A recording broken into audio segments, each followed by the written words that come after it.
This winter's rain may not be the only reason that some homes here in Southern California were lost to mudslides. New fire protective roofs on those homes may have also played a role.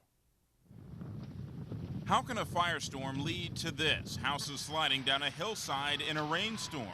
Part of the answer may lie in the roof over your head. We're talking about 60,000 pounds, 29 tons added to a hillside. Roofing specialist Matt Fisher of Pomona has a theory why this happened. 3 houses on a hillside in the Phillips Ranch area crack apart and collapse in the recent rainstorms. Pieces of foundation slide away. Most of the rubble has since been cleared away. What remains of one house stands condemned. Well, these homes were built in the late 70s, early 80s, and wood shake roofing was the predominant material that was used out there. Wood shake roofing. It was the original roofing of these 3 homes in Phillips Ranch. It's lightweight but highly flammable. With the recent firestorms, many communities around California have outlawed it, forcing homeowners to choose from these alternatives. Steel shingling, which is the lightest material, asphalt or concrete tile, which is 3 times heavier than steel or wood shingling.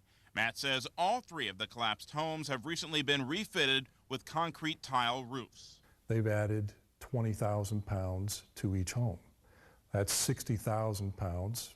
Little over 29 tons to the hillside. That added weight, he says, combined with water erosion during the storms, could help explain why these 3 houses broke apart. Common sense tells me that you can't add that much weight and have it not be part of the equation. Did the added weight lead to this, as Matt says? City and county engineers we talked to refused to go on camera to answer that question.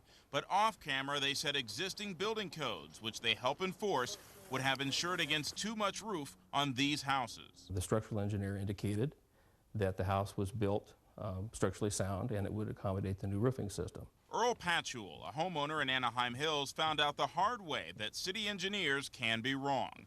After all their inspections, he says they gave him the green light to replace his wood shake roof with tile.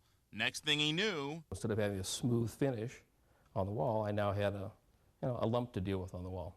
And there were the cracks, all due, according to his contractor, to the added weight.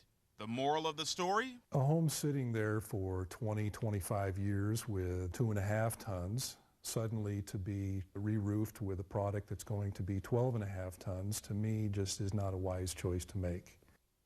And the experts tell us that the best way to ensure that your new roof will not crack your walls or send your house tumbling is to hire an engineer. That engineer can look over your old roof before you start laying on those new tiles. And be sure to ask your roofer about the lightest materials, always key. Kelly.